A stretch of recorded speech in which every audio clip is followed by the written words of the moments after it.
MSW Media. I signed an order appointing Jack Smith. And nobody knows you. And those who say Jack is a fanatic. Mr. Smith is a veteran career prosecutor. Wait, what law have I broken? The events leading up to and on January 6th, classified documents and other presidential records. You understand what prison is? Send me to jail.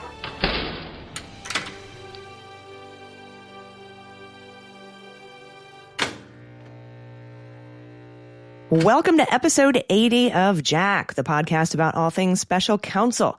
It is Sunday, June 9th. I'm Allison Gill. And I'm Andy McCabe. Allison, we have so much to cover today. It's amazing how much content is generated by Eileen Cannon's docket with so few actual results. We have an update on Jay Bratt's motion to modify Trump's bail conditions based on his remarks about the FBI's operations language limiting the use of force during a search of Mar-a-Lago, and Walt Nauta's Trump-paid lawyer accepting responsibility for failing to file a timely show cause response. Yeah, and we have Judge Cannon now rearranging yet again the pretrial schedule that we went over in episode 77.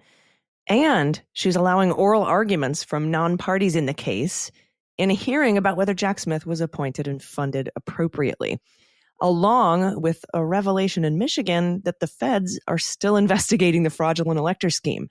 But first, let's talk about our, good week, bad week situation.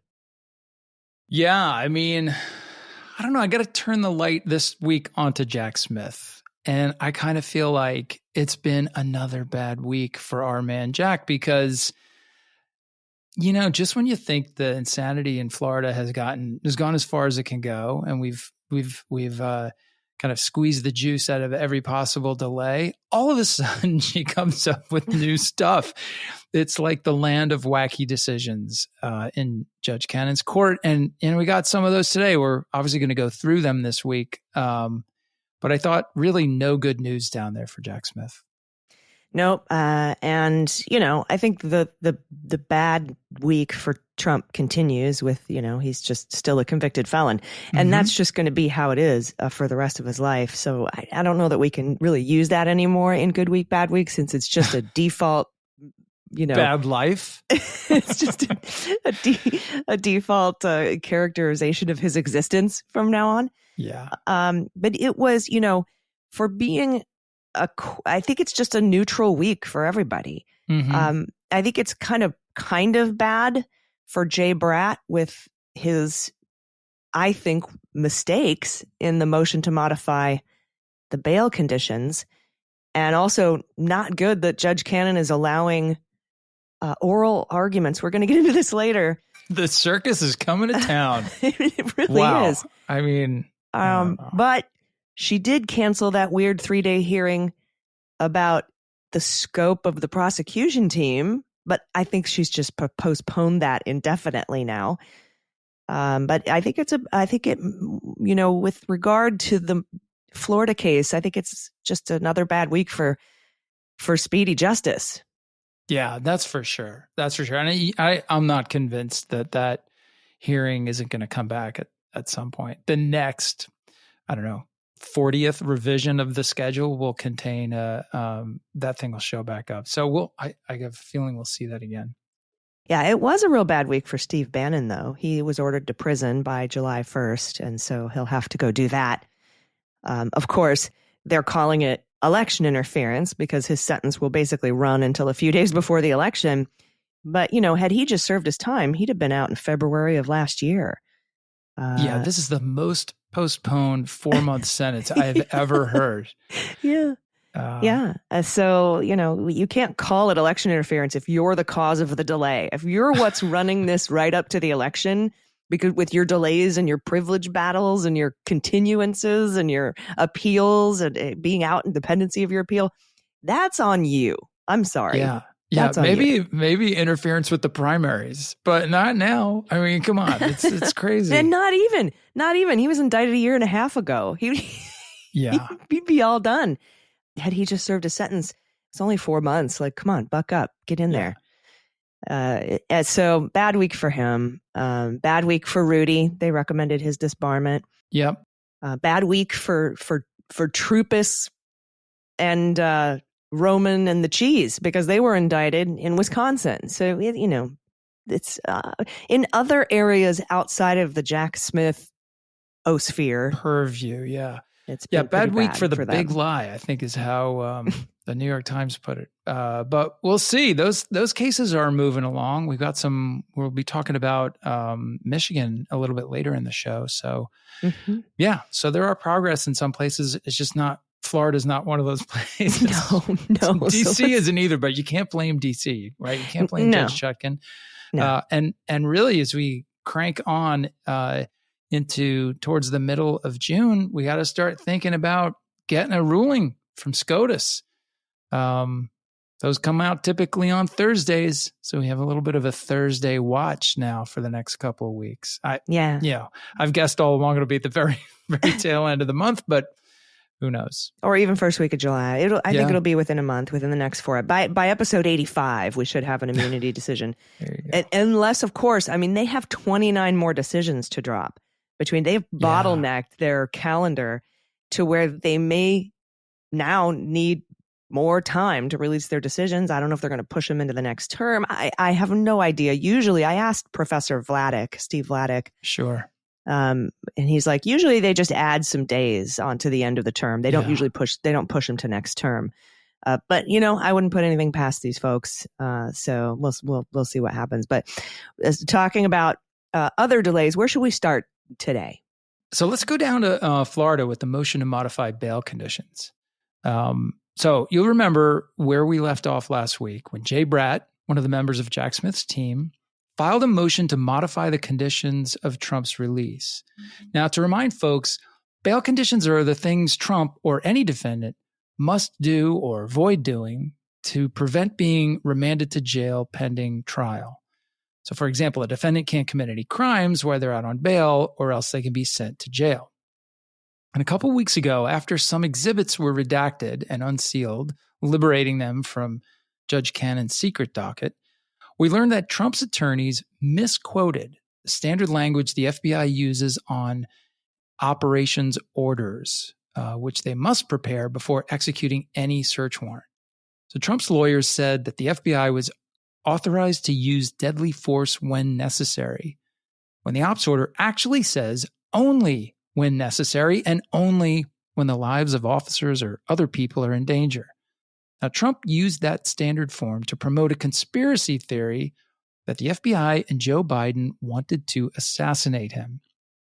Which he's arguing is totally legal. So if he wins at SCOTUS, maybe that actually happens. I don't know. I'm not advocating for that either, that decision or that result, but it's a bit ironic. So anyway, Jay Bratt filed a motion to modify Trump's bail conditions to bar him from saying things that endanger the lives of law enforcement officers, something that Trump has a well-documented history of doing. But there's a local rule requiring attorneys to meet and confer before filing any motion, and Jay Bratt failed to do that. Instead, Bratt reached out to Trump's lawyers to get their input, but Trump's lawyers wanted to meet and confer a few days later after the Memorial Day weekend. The Jay Bratt didn't want to wait, so he mentioned the interaction in his motion, but he didn't technically meet and confer with Trump's lawyers on the merits. Now, this seemingly basic procedural error was exacerbated by the fact that Bratt didn't file for emergency relief, nor did he ask for an expedited briefing schedule, both of which would have made his decision to push forward before Memorial Day without a meet and confer more reasonable. He also didn't attach any declarations from FBI agents about the threats posed by Trump's language, which would have given the judge some meat, basically, upon which to base a decision. But he did include a history of violent incidents following past comments by Trump about law enforcement, which we know there's been, a few of those. Yeah. Now, Judge Cannon denied that motion without prejudice, and then yelled at him for failing to follow the local rules regarding meaningful meet and confer. And she also set new rules, more stringent rules about future meet and confer things. She was requiring 200 words, must be verbatim. It has to be in a separate certificate on any future motions about, that's what the new rules are for the meet and confer. And that brings us to this week. And Jay Bratt refiled his motion. That's new for us, that we didn't get to cover last week because of, time is linear. Mm-hmm. But he refiled the motion. But I think there still might be some problems with this. First, he filed the exact same motion to modify bail conditions. The only thing he changed was a date, because he said something like yesterday and he had to change it to May 28th because it was no longer yesterday. And then he, let's see, he didn't add any evidence. Like you said, he didn't add any declarations. Yeah. I know Brian Greer was like, when you refile, you should probably stick a declaration in here. Yeah. And he didn't ask for an expedited briefing. He didn't file for emergency relief again. And that move just to refile the same thing again with your little meet and confer at the end of it, your little meet and confer certificate, just seems bratty. It's, I know it's definitely bratty because it's coming from Jay Bratt. I mean, so technically, it just seems a little like, I'm not going to say unprofessional, but like kind of like a little dig. You know what I mean? Like, fine, here. It like reminds me of this old Patton Oswalt bit about this angry magician he had to open for, who they found out they were going to get paid $25 less that night. And so he just pulled the trick out of the suitcase and said, here's the rings together. Now they're separate. Now they're together. Done. And he would stick it in the other thing. And then he'd pull out his next trick and he'd be like, here's a handkerchief. It's coming out of my mouth. Done. And then like shove it into the discard pile. And that's kind of what this feels like to me. Like, oh, you want me to refile it with a meet and confer? Fine. Here's your meet and confer. Yeah. Yeah. And then you stomp your feet and walk up the stairs really with your arms outstretched and little fists. And I get it. It's frustrating. This is stupid. Like there shouldn't have, maybe just, hey, refile with your meet and confer instead of all the admonishment and hemming and hawing that she tends to do. But like, I don't know, I would have attached a declaration, maybe changed it up a little bit, maybe added why I did what I did, and then, and then refiled. But no, same exact motion with the meet and confer attached. And that just seems like you're kind of poking at the judge to deny your motion. That makes it appealable. I agree. But I agree. I mean, it just seems kind of half baked, right? I mean, like, he's backed himself with this entire effort and kind of the presumption of it that Trump's speech is presenting a threat of violence, an imminent threat of violence, if you will, to law enforcement officers. He's kind of backed himself into a position where like this is an emergency. So if that's what you're saying or implying, you got to frame it as an emergency. You got to, put it on the rocket docket. You got to put an affidavit or a declaration from an agent that says why it's dangerous and how we've seen this happen in the past, things like that. Substantiate the things that Trump actually said, for the record. So I just don't get it. If it seems like they weren't all fully on board with this thing when they initially filed it. It got thrown back in their face, which is frustrating. But you don't now come back with another, like, we're not fully on board with this sort of filing. It doesn't make them look good. I would have gone for the meet and confer. If they said no, wait until Monday. If I could wait until Monday, I would have waited till Monday. If I thought it was so emergent that I couldn't wait until Monday, I would note that in the filing. I would ask for emergency relief. And I would ask for an expedited briefing schedule. And then if she, then she wouldn't have reason to deny the motion without prejudice. She could either deny it or call for briefing on it and deny the expedited part and, go from there. It would have at least given them a reason for not meeting and conferring, which is basically what they claimed in the filing anyway. Right. They said this is of dire importance. It's too important. We can't wait 3 days. It's got to go before you now. But not as on an emergent basis and not with expedited briefing. It just doesn't make sense and makes the whole thing look kind of half-baked. Well, she certainly didn't give it an expedited briefing, did she? Yeah, she sure didn't. Because in response to Jay Bratt's refiled motion to limit what Trump can say about law enforcement while out on bail, Judge Cannon ordered a briefing. and it's the opposite of expedited, which means slow.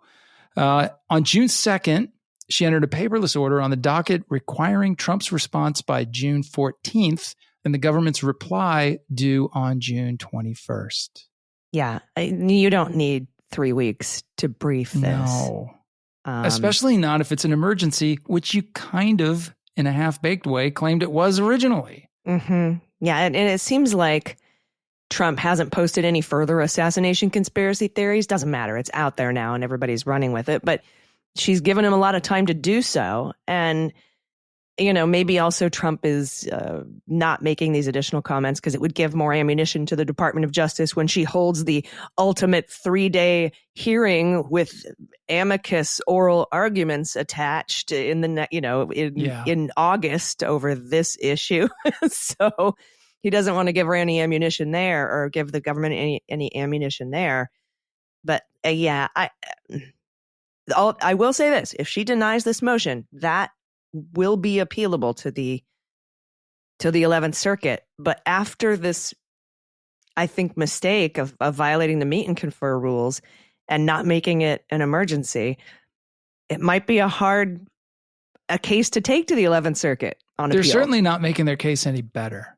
Right. If that's the sum total of their argument, that they're going to run to the 11th Circuit and say, oh, we filed this thing and said it was a security emergency and she didn't treat it as such, they're going to look right at the details we're talking about now. And they're like, well, neither did you really. So, yeah. Yeah.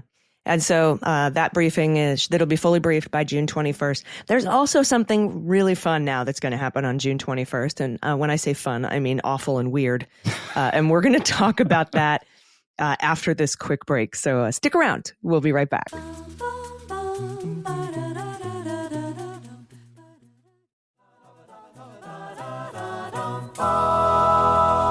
Welcome back. All right, let's talk about the Walt Nauta saga, because it appears his lawyer, Stanley Woodward, failed to follow some instructions.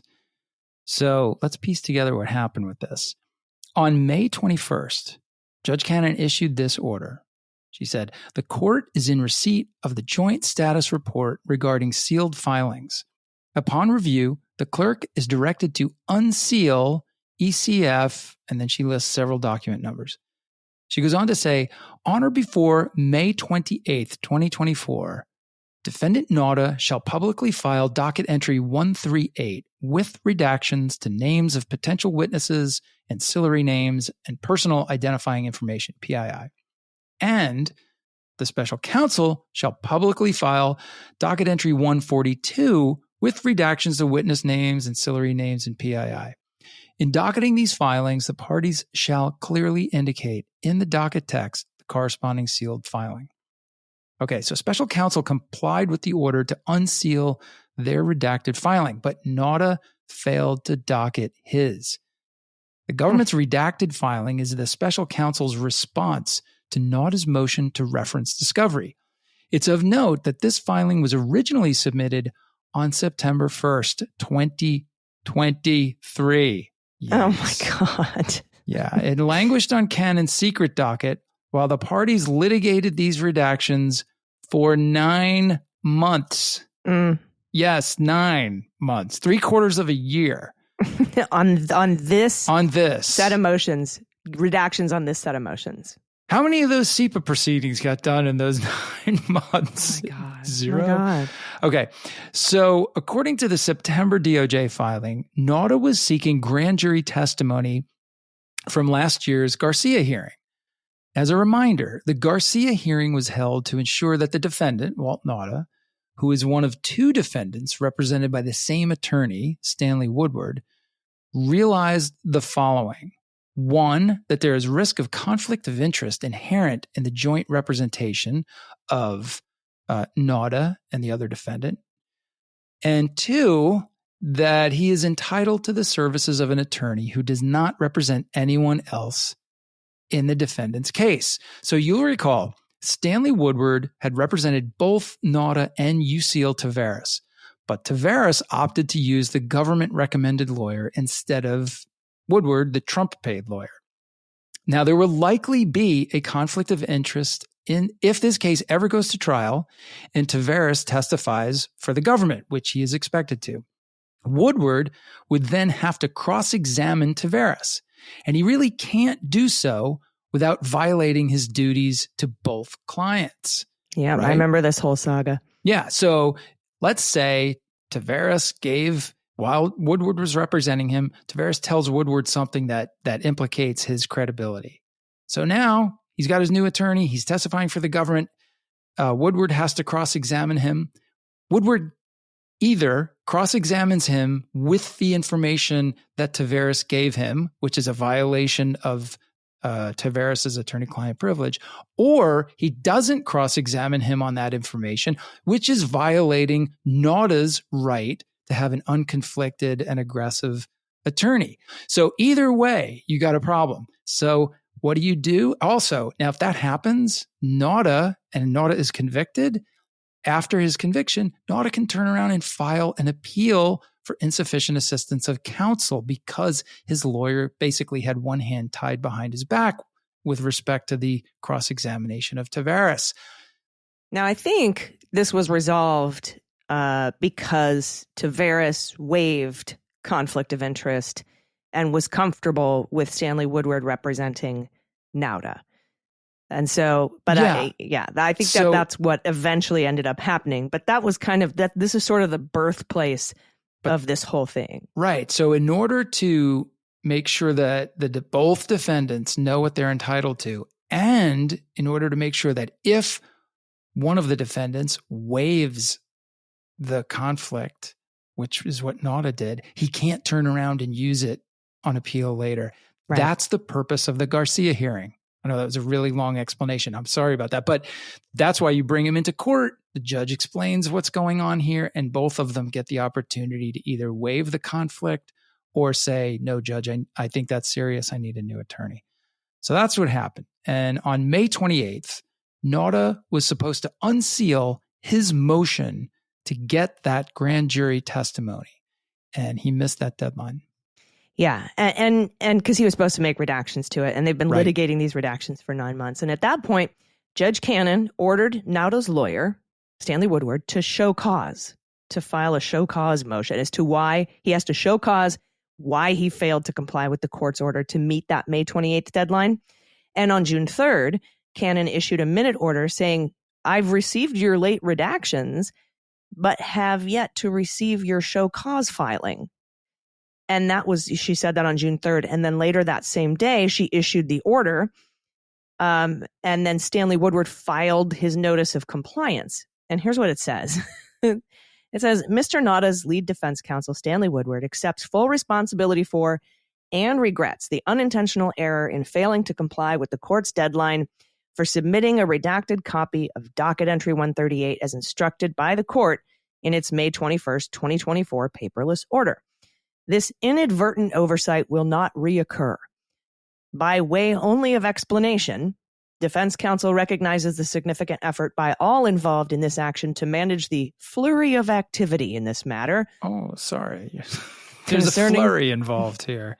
Concerning the voluminous unsealing that has occurred in the past 2 months. In that time, 11 separate orders concerning the complete or partial unsealing of 25 filings have issued.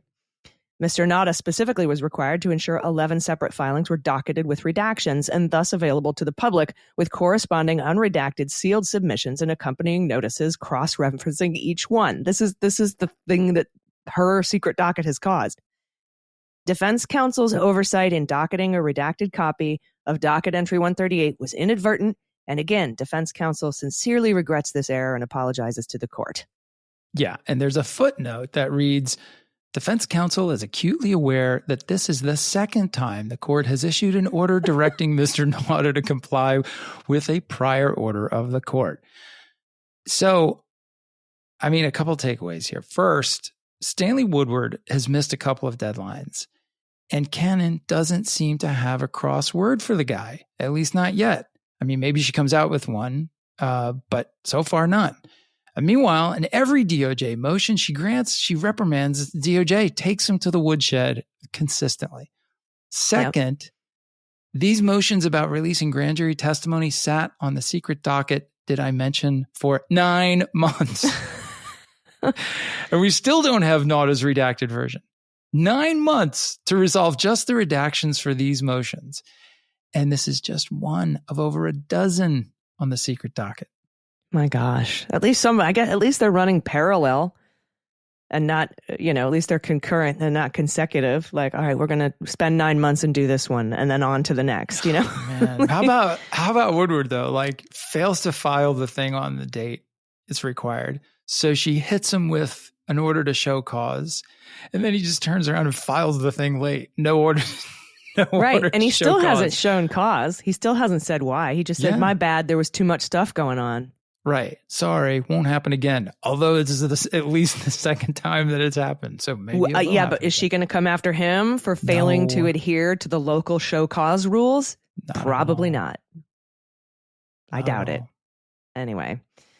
9 months just for this one thing. And it's an interesting filing too. The government, is like, because you remember they had Taveras in the grand jury and Woodward was his representative, and the government's like, said, they're questioning him, and the government's like, hey, in the Garcia hearing, we have this other lawyer who you might want, and he's like, yes, new lawyer, and he like takes the new lawyer, and so all of that, is what Nauta wanted. He filed a motion for additional discovery. He wanted all that information.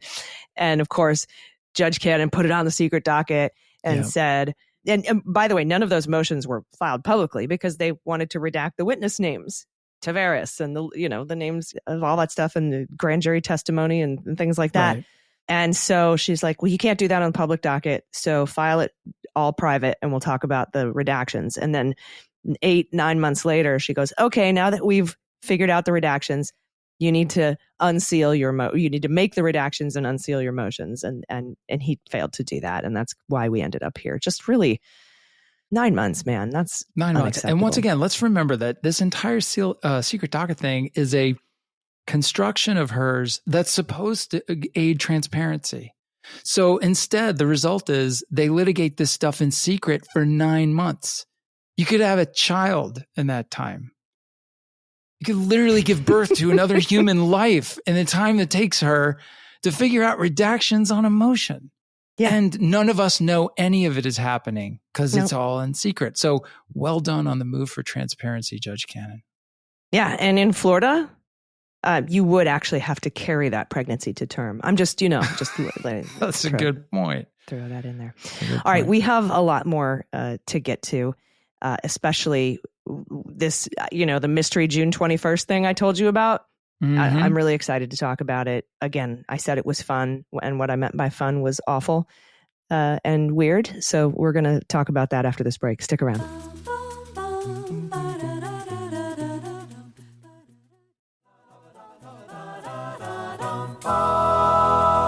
Hey, everybody. Welcome back. All right. So remember I said in the A block, put a pin in June 21st. That's in the A block. We talked about that being the deadline for the briefing on the motion to modify the bail conditions to prevent stuff like the assassination conspiracy theory. Sure. Well, now June 21st has another new and exciting thing happening, and I'm running out of adjectives to describe the Cannon shenanigans, but much like her, Cannonagans. I love it. Okay. That's what we got a name for this show. Cannonagans. That's what we're calling it. Like her weird jury instructions or taking wanting a special master, taking 9 months to litigate. Everything's redactions. Without prejudice. This new thing, though, is bizarre beyond words. Back when Cannon indefinitely postponed the trial date and set the pretrial hearing schedule, we went over it in episode 77. On June 21st, she scheduled a non-evidentiary hearing on the Trump's motion to dismiss the whole case based on the unlawful appointment and unconstitutional funding of special counsel Jack Smith, right? Right. Now, since then, several people have filed amicus briefs, including Ed Meese. He's like, I remember when he filed his first amicus brief in the Colorado Supreme Court 14th Amendment thing. Everyone's like, that guy's still around. Citizen Totally was what I was just going to say. I thought, I don't know, maybe I shouldn't say that. But apparently it's what everybody said. So I'm good. So yeah, Ed Meese, Citizens United, Edward Trent, Mike Mukasey, Steve Calabrese, Gary Lawson, and more. And those arguing for Team Trump, they say Jack Smith was unconstitutionally appointed and funded. They filed a motion to give oral arguments. And we were like, right, like oral arguments from amici in a motion to dismiss on unlawful appointment? Never. But never say never. Never say never. They could have filed a motion to wear white wigs to the hearing, and it probably would have been granted. I know. So here's the order. Paperless order granting motions for leave to participate in oral arguments as amici curiae. The representatives designated in the respective filings, Josh Blackman, Gene Scher, is it Scher or Scher? I don't know, and Matthew Seligman, will be permitted to appear on behalf of amici curiae and present oral arguments at the June 21st, 2024 hearing on defendant Trump's motion to dismiss the indictment based on the unlawful appointment of special counsel Jack Smith. Approximately 30 minutes of arguments for each side. Each one. Yeah. Yeah. So Seligman is going to be arguing, I think, on behalf of the government, while Scheer and Blackman are going to be arguing on behalf of Donald Trump. Now, Scheer served as a law clerk for Chief Justice Warren Burger and Justice Scalia on the Supreme Court. Later served as associate counsel to the president in the White House of President G.H.W. Bush, and has argued 7 cases before the Supreme Court, in addition to a lot of cases in the appeals courts and district courts. And here's what's interesting. In their motion, Trump's friends of the court, in their motion to get oral arguments, they cite Clarence Thomas, because during the immunity arguments, which happened April 25th, as we know, we're still waiting on a decision. That's in the D.C. case. Justice Thomas actually asked Trump's lawyers, quote, "Did you in this litigation challenge the appointment of a special counsel?" So that, they're kind of basing all of this on that one utterance of Clarence Thomas in the immunity argument. That's this is my interpretation.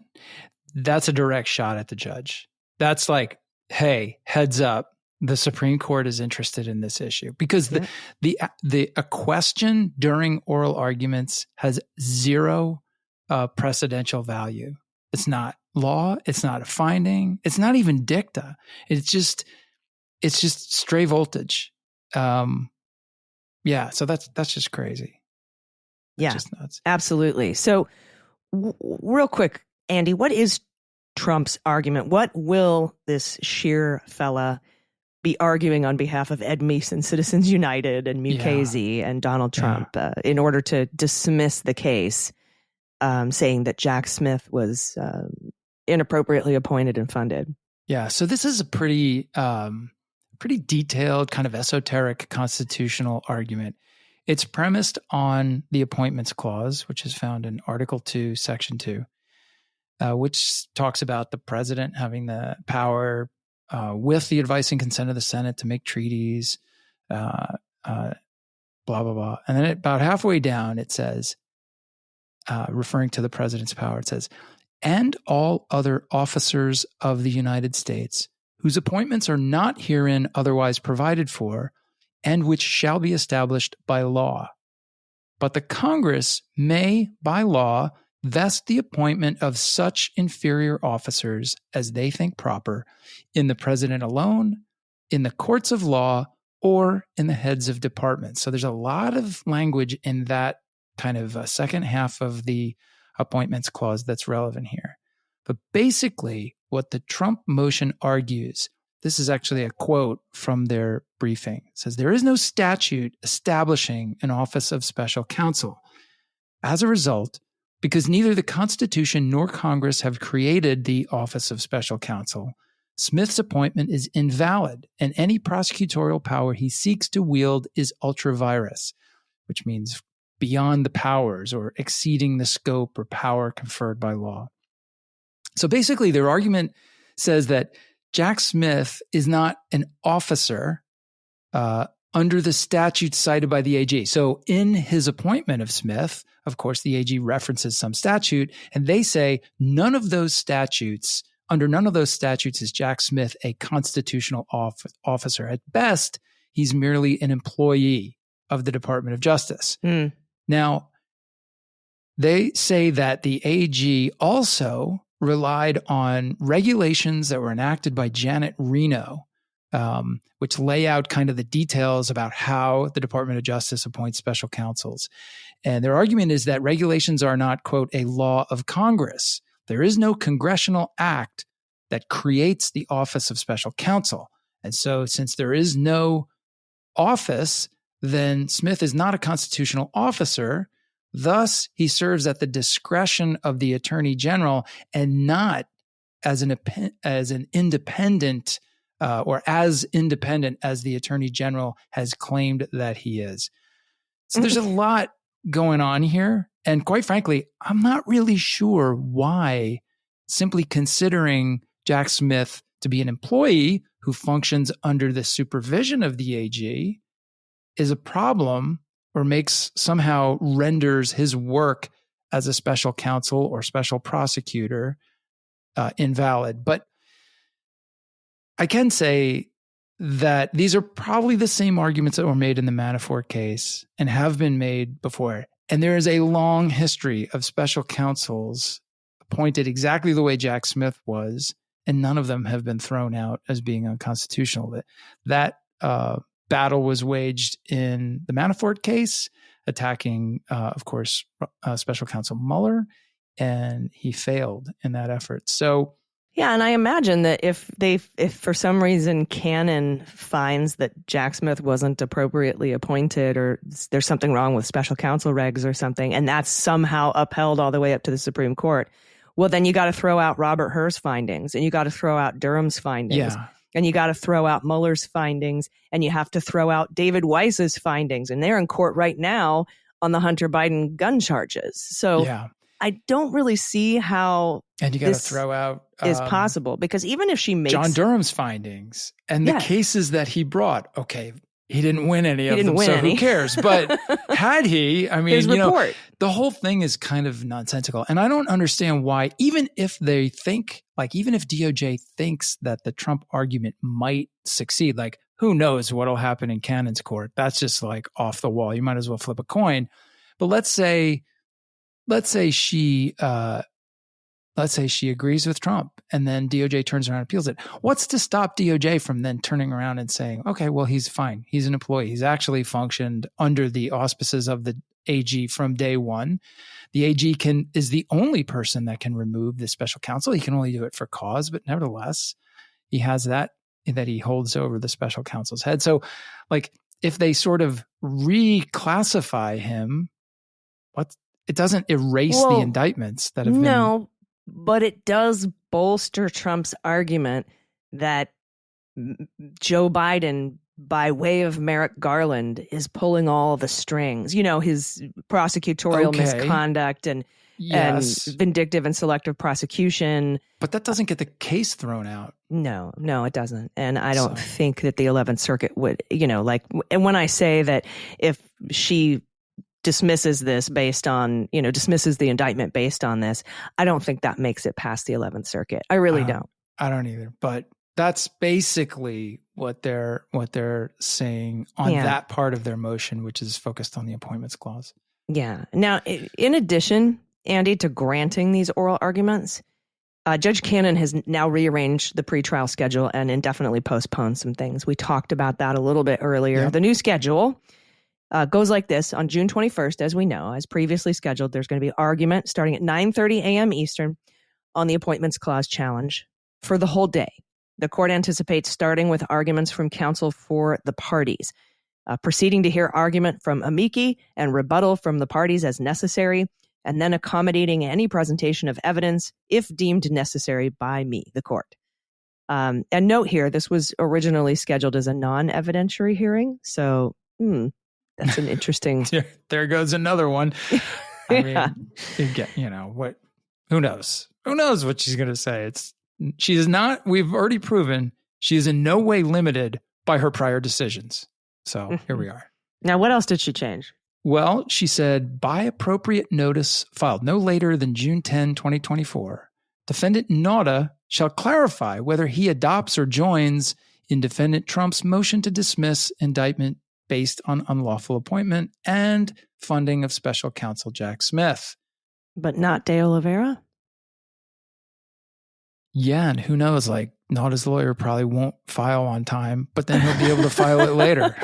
So it doesn't really matter. I just think it's weird that she's like, hey, Nauta, you want to join? You want to join in? You want to join this party? But not De Oliveira. Did he start cooperating or something? Am I unaware of, like, why just Nauta?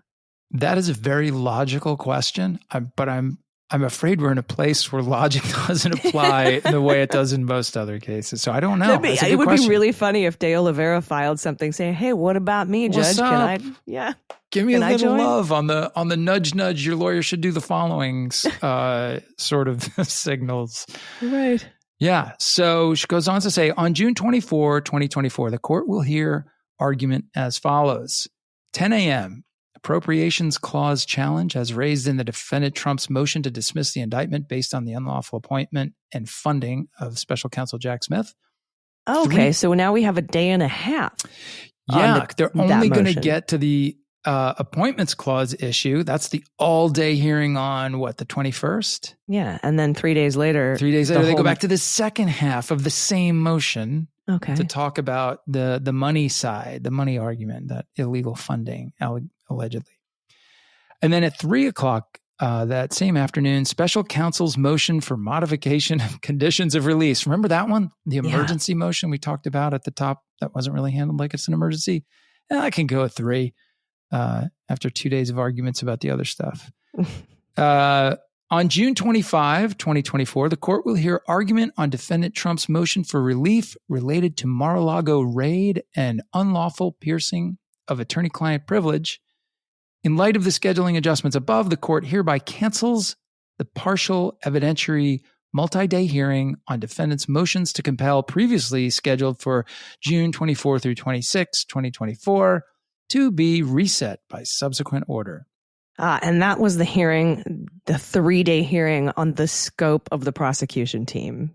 Yes. Because, when you do a motion to compel evidence from the government, you got to go by what the definition of you can't get anything from anyone outside of the prosecution team because the prosecution team doesn't have it. And you remember, Trump wanted stuff from basically every single agency in the federal government, including the Department of Energy, because of his Q clearance that they forgot to cancel. And so he thought he still had the ability to delete video of him obstructing justice. I don't understand the arguments at all. Again, these motions are just to put a pin in so you can, file an appeal later. But boy, she is, spending 9 months on each of these things. Yeah. So I basically the strategy for delay, which has been, you got to give them credit, executed flawlessly, but partially because it's received 2 massive assists from Judge Cannon. One is, of course, litigating the sealing and redaction issues from the sealed docket for months and months and months on end, and maybe even sometimes the decisions in those leading to motions for reconsideration. Right, where she wanted to release the witness lists. And then potential appeal. So it is just that secret docket has become just a goldmine of delay. And now in a new twist, we have hearings, not only just hearings on everything, but hearings with guest lecture spots by conservative groups that want to come in as friends of the court. Yeah. I mean, I can't describe how totally outside the realm of normal it is to have friends of the court presenting arguments in a trial court. This never, ever happens. I can't think of a single case that I've ever been associated with. And that's not because they haven't, some of the national security cases that I worked with had controversial issues in them, issues like defendants who had been subjected to 2 different levels of interrogation, one from an intelligence team that interrogated a defendant without the provision of Miranda warnings, and then one from a clean team of FBI agents that followed and provided Miranda warnings. This is a serious constitutional issues there, unprecedented sort of things. There were, friends of the court were allowed to submit, papers and briefs to the trial judge if they wanted to do so, but they didn't get to argue it. The admission of FISA evidence in proceedings typically generates friends of the court statements and arguments, but they don't get to argue them because it's a trial court. You're trying to move this thing forward to get the case resolved. Yeah. Well, Judge Chutkin, Trump filed this same motion, just for example, the motion to, dismiss based on inappropriate appointment of special counsel and funding of special counsel. And, I think she took like a handful of days. No, denied. Yeah. No. Yeah. And here's why. And a really full, beautiful explanation as to why. Right. All of which is included. Yeah. Take it up on appeal. That's where people can come in and let the steam out. But this isn't appropriate for a pretrial, motion. Exactly. So anyway, not like it's not appropriate to file, but it's inappropriate to dismiss at this stage is what I meant to say when she denied those things. All right. We still have something really interesting that happened in a Michigan court with regard to, we're going to talk about the DC case for a minute now. I know, again, it's been on hold and we're still waiting for the immunity decision to come down. But something very interesting came out in that hearing, in that preliminary hearing in Michigan with regard to the fraudulent electors there. And we'll talk about that, but we do have to take one more quick break. And then after that, we'll take listener questions. Stick around. We'll be right back.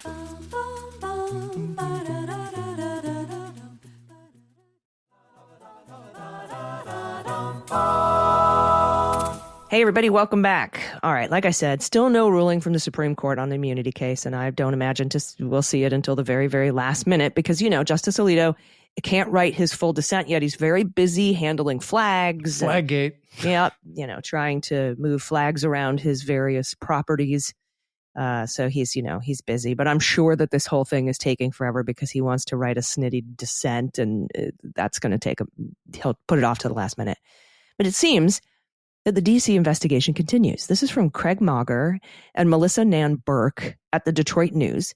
Testimony in a Michigan court Friday revealed that both state and federal investigators continue to investigate the certificates that falsely claim Trump won the 2020 election 5 months ahead of the next presidential election.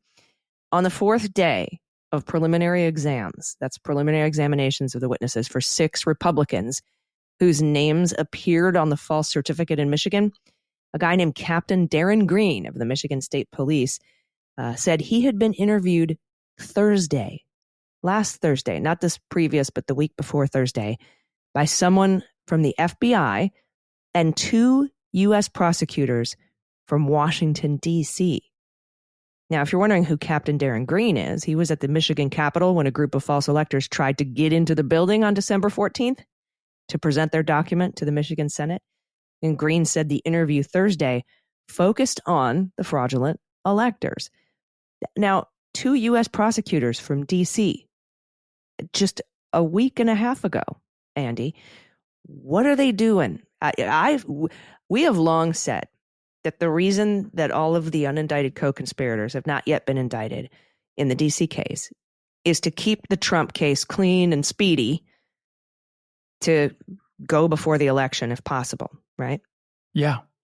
I still believe that, yeah. So it's not, you don't think that they haven't been indicted because they're still investigating? This seems like more like one of the witnesses you and I have talked about previously, one of those witnesses that you want to use at trial to be a foundational witness to bring in some sort of evidence or put your case on or clean something up, or not clean up, but, tie up a loose end sort of a thing and get that sort of testimony as far as, because the unindicted co-conspirators here that I would be concerned about are Chesbro and the people who put together the fraudulent elector scheme, Sidney Powell, the unindicted co-conspirators in the Trump indictment.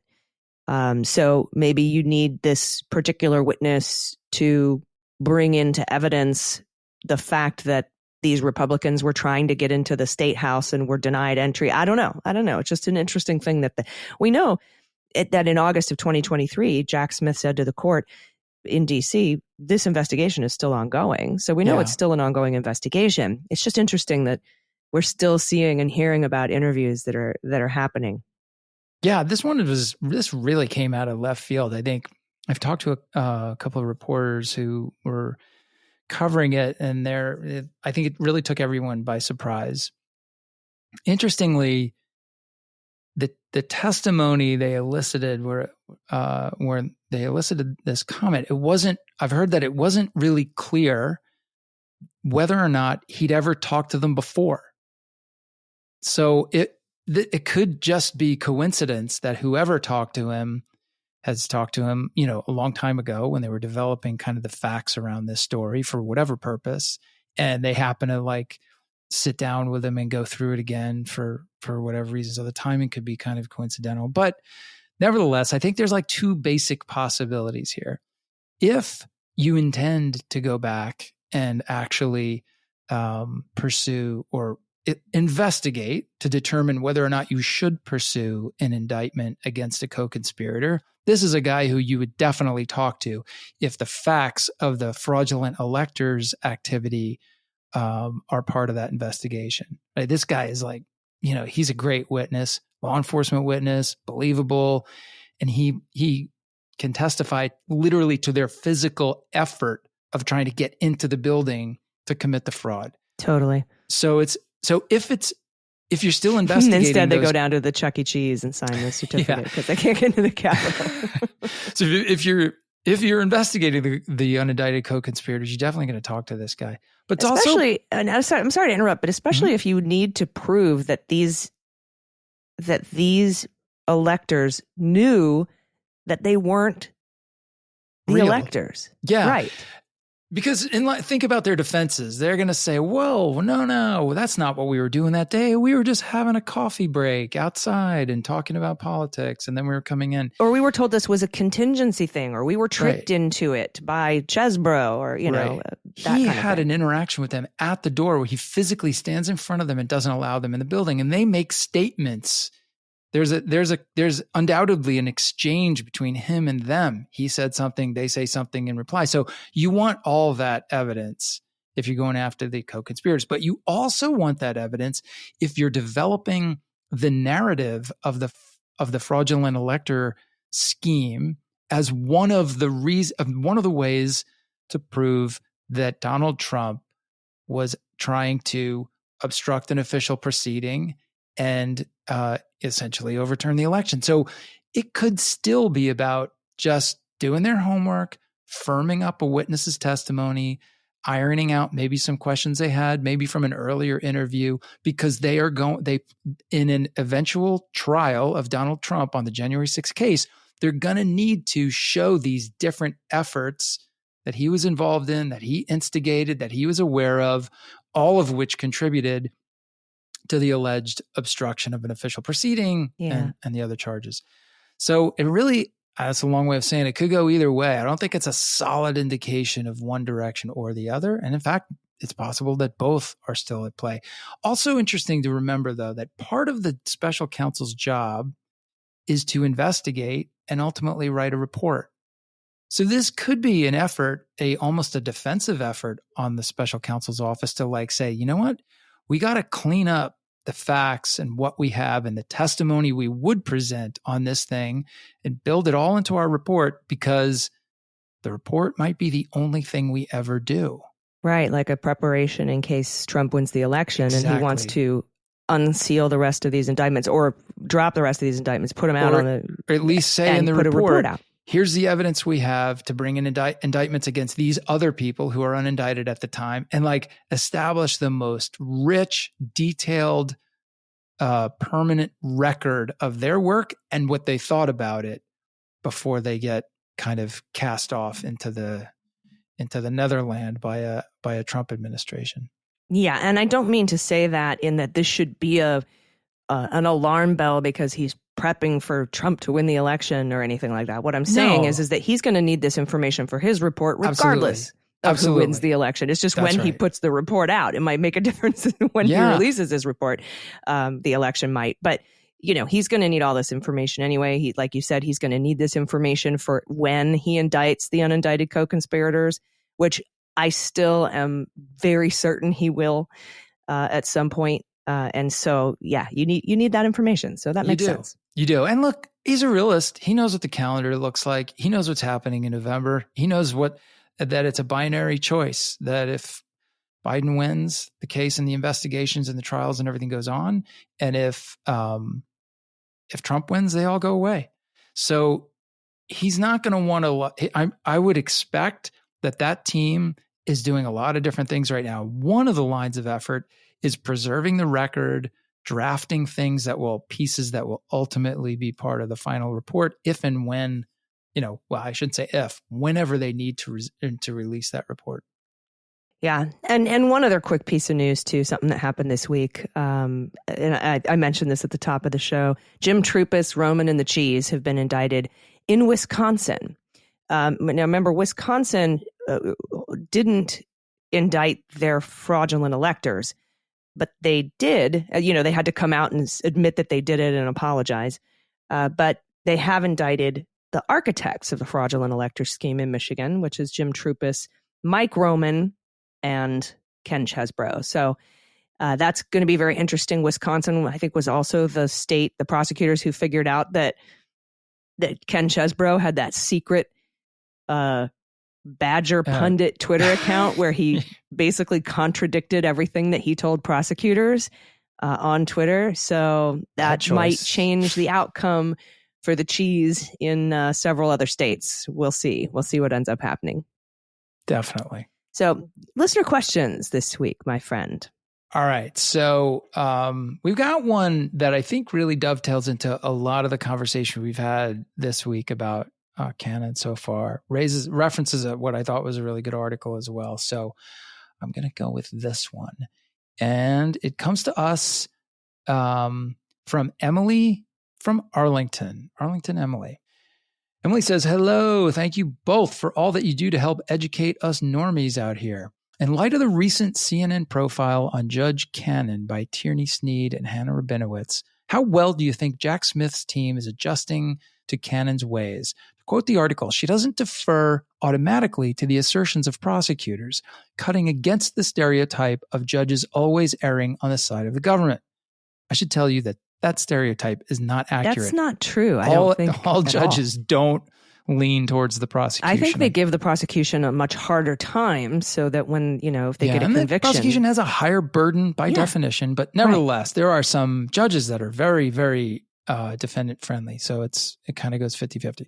Okay, she goes on, specifically in that she has repeatedly taken Smith's attorneys to task for using broad generalizations to back up their requests.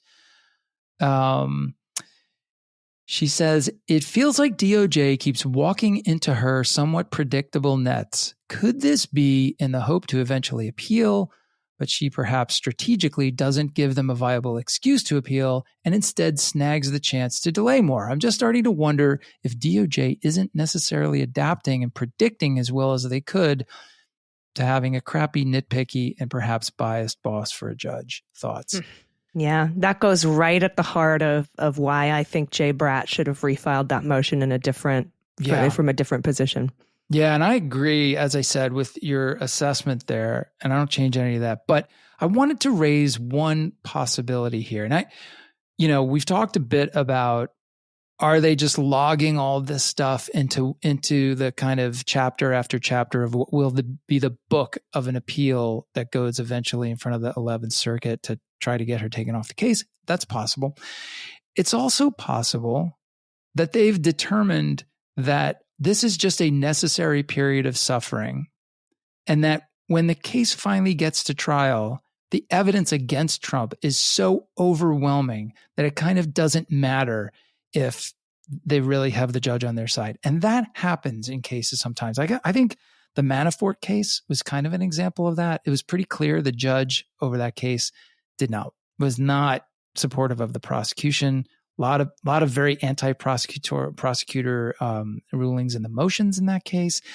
And I think in that case, the prosecutors just said, screw it. This guy's never going to really give us the benefit of the doubt, but it doesn't matter because the evidence is so good. We're going to get a conviction. And of course they did. It's possible that the special counsel team has kind of made the same assessment here. They're just going to get through dealing with her. They can't change her pace. They certainly can't change her decisions. And so they're just going to get through this to turn on the lights in the courtroom. The first day of that trial, everything changes. What do you think of that? I agree. And I think they've made some good decisions to that end. Like, for example, when Judge Cannon ruled that Trump would get to see that evidence of social media threats. At first, she granted ex parte and sealed, and then she changed her mind on the ex parte. And we were like, let's see if Jack Smith fights the ex parte. He didn't. He just gave the stuff to Trump. I think that furthered this. But I think what Jay Bratt did, and this is really the only example I can think of right now with this motion to modify bail conditions, I think he stepped in it and caused more delay by not filing emergency relief or waiting until Monday for a meet and confer. I think that was kind of an own goal. I totally agree. It was a miscalculation. That now it's going to take another 3 weeks, and it's who just knows an albatross around what happens after that. Yeah. So I think kind of partly yes and partly no. That's why I really expected Jay Bratt to do something differently, even though he didn't. And I would chalk that up as, I don't know, a miscalculation. He's way smarter than me, though. Maybe he's got something up his sleeve that I don't know about it. But it just seemed like it added to the delay.